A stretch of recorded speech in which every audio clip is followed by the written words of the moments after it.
Before we get to the show, if you like what I'm doing here on the podcast and elsewhere, and if you want to help me help more people get into the best shape of their lives, please do consider supporting my sports nutrition company, Legion Athletics, which produces 100% natural, evidence-based health and fitness supplements, including protein powders and protein bars, pre-workout and post-workout supplements, fat burners, multivitamins, joint support, and more.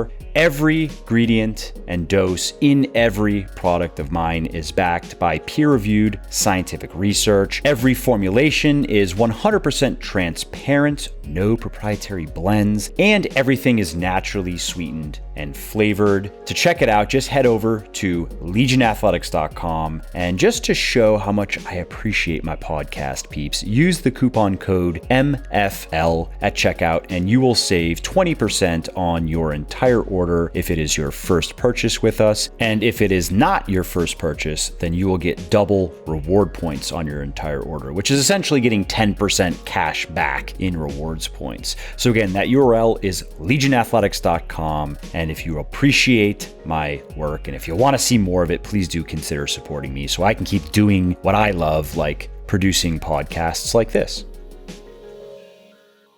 In 2009, the stand-up comedian Louis C.K. appeared on Conan O'Brien's show to rant about how little we appreciate the technological wonders that make our lives amazing. We live in an amazing, amazing world, he said, and it's wasted on the crappiest generation of spoiled idiots that just don't care. On people who are frustrated when media loads too slowly on their phones. Louis C.K. said, "Give it a second. It's going to space. Can you give it a second to get back from space?" He commented on people griping about flight delays. "Did you partake in the miracle of human flight, you non-contributing zero? You got to fly. It's amazing. Everybody on a plane should just constantly be going, oh my God, wow, you're flying. You're sitting in a chair in the sky." So, laughs aside, the guy has a point. We live in a technological wonderland that our even recent ancestors could have never imagined in their wildest fantasies. Yet, anxiety, stress, dissatisfaction, and depression have been on 80-year upswings and are currently at all-time highs among younger generations in particular. Now, how could unprecedented ease, luxury, and relative economic prosperity be contributing to this decline in our collective happiness and well-being? Well, research points in many different directions, ranging from the perversion of values. So, for example, the growing obsession with fame, money, and image, to the delaying of marriage and child rearing. According to a 75-year study conducted by scientists at Harvard, the biggest predictor of long-term happiness and fulfillment is the quality of your relationships, as well as the overuse of social media. That is certainly a problem that is becoming more and more recognized in the scientific literature and more. Now, accordingly, there are many things we can do to lift our spirits. We can stop trying to keep up with the Joneses. We can work harder to find and foster meaningful relationships. We can spend less time on Instagram and Facebook and more time with people we actually like. But there is one thing in particular that outshines them all, and it's incredibly simple, so that's convenient.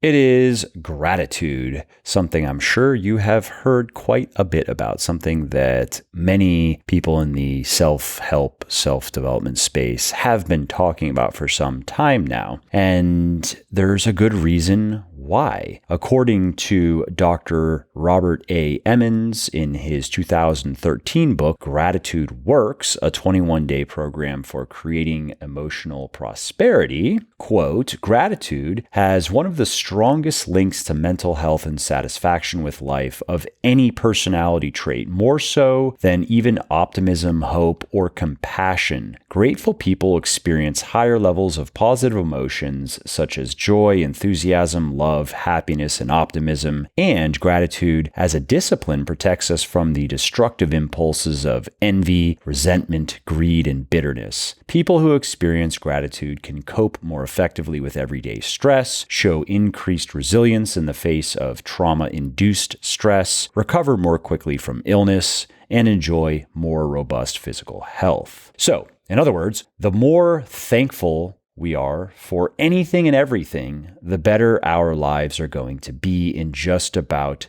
every way, regardless of the circumstances. We are going to feel less stressed and depressed. Our risk of chronic disease is going to drop. We're going to be less likely to overeat, and we're going to sleep better, just to name a few of the ways that we're going to benefit from being more thankful. And this is easy to do. Gratitude is remarkably easy to do. Stop listening for a moment and just reflect on this question. What happened last week that you are thankful for? Just think of 3, maybe 5 things. Done? Good, because research conducted by scientists at the University of California shows that that's all it takes. What you just did is all it takes to immediately and favorably alter your brain chemistry. And here's the kicker. Even if you can't find anything, just searching for something to be thankful for is enough to lift your mood. But we should always be able to find something, even if it's just having clean air to breathe or clean water to drink or a person who loves us or a comfortable bed to sleep in. And if you are really struggling to think of anything to be thankful for, go read or listen or watch a documentary about how life generally was for the average person a couple hundred years ago. Go learn about the hardships that people had to endure. And then if you want to get gruesome, go back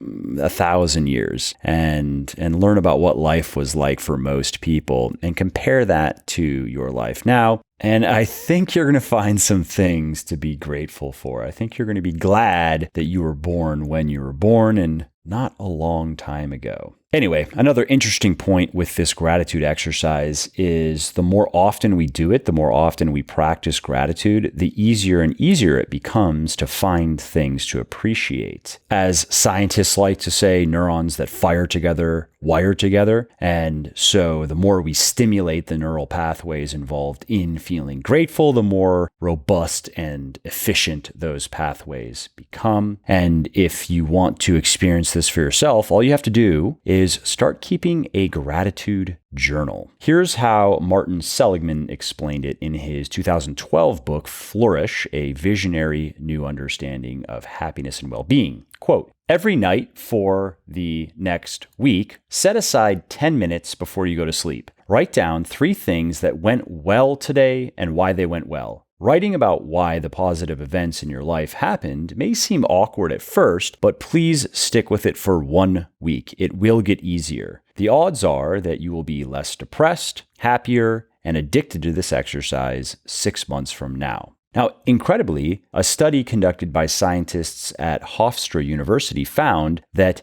5-minute daily habit can increase your long-term well-being by as much as 10%, which is comparable to the emotional effects of doubling your income. In another study conducted by researchers at the University of California, participants who wrote down 5 things in the previous week that they were grateful for 10 weeks felt 13% happier by the end of the experiment. These people were more optimistic about the future, were more satisfied with their lives, and even spent more time exercising because they just felt better. In yet another example of the power of the gratitude journal, a study conducted by scientists at the University of Pennsylvania had participants do the same type of writing exercise for just a few minutes per week. After several weeks, a number of the participants were happier and less depressed, and these effects persisted for 1, 3, and even 6 months afterward. So what happened here is in some people, just a week or 2 of gratitude journaling can provide an emotional lift for months,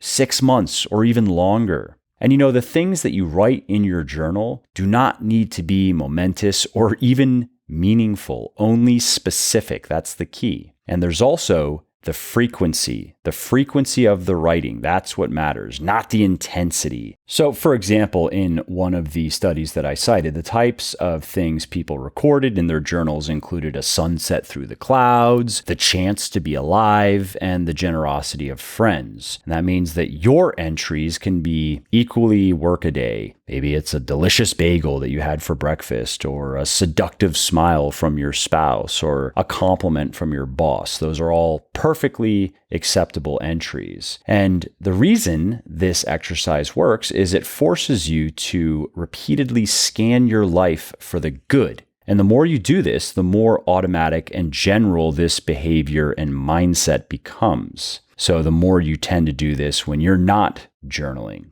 Furthermore, as we can only focus on so much at any given time, the more attention we generally give to the positive things around us, the less attention will go to the negative things. And this can create an upward spiral effect. Now, if you want to supercharge the positive effects of your gratitude reflection, once you've found something to be thankful for, imagine how your life might have been affected if it had never happened. So, for instance, what might your life be like if you had never met your spouse, if you didn't live in your current neighborhood, if you hadn't met that stranger who would later become your business partner? Studies show that mental exercise of subtracting good things from our lives, it can help us become even more aware of the benefits that we enjoy from these things, and it can help us become even more grateful for their presence. Anticipation is another mood booster that pairs nicely with gratitude journaling because its effects are often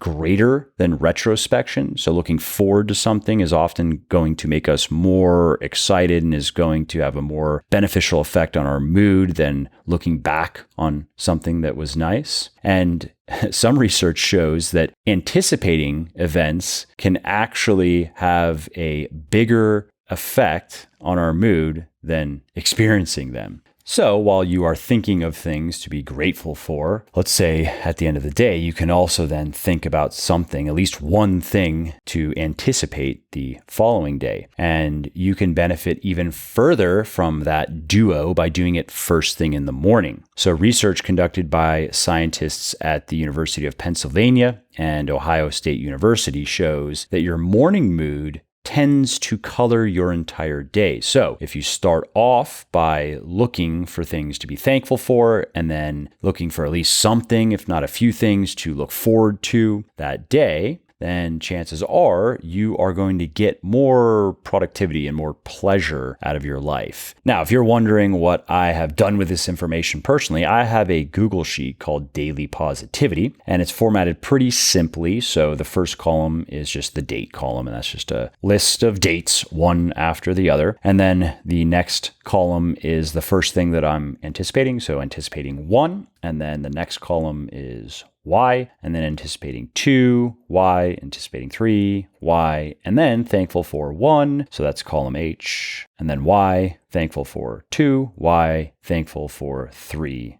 why. And then I just fill it out every morning and move on with my day. So here are some actual entries. These are from some time ago, but just a few examples. So in anticipating 1, working on a new email sequence for Legion. Why? Because I think it's going to do well. Anticipating 2, a podcast interview. Why? Because it should be an interesting chat. Anticipating 3, reading later tonight. Why? Because it's a good book. Thankful for 1, had a good workout this morning. Why? Because it feels good, man. Thankful for number 2, I got a good deal on a new car. So I guess this is back when I got my car.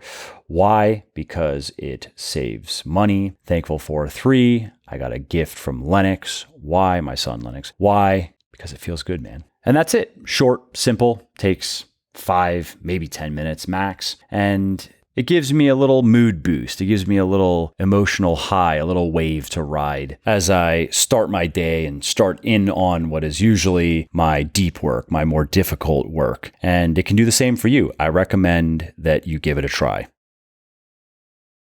All right, well, that's it for today's episode. I hope you found it interesting and helpful.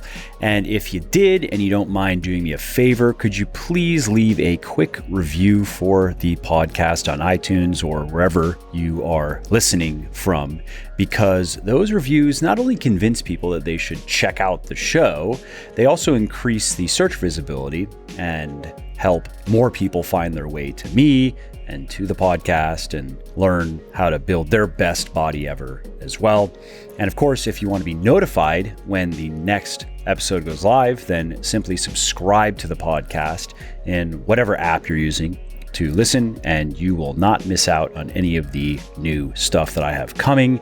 And last, if you didn't like something about the show, then definitely shoot me an email at mike@muscleforlife.com and share your thoughts. Let me know how you think I could do this better. I read every email myself, and I'm always looking for constructive feedback. All right, thanks again for listening to this episode, and I hope to hear from you soon.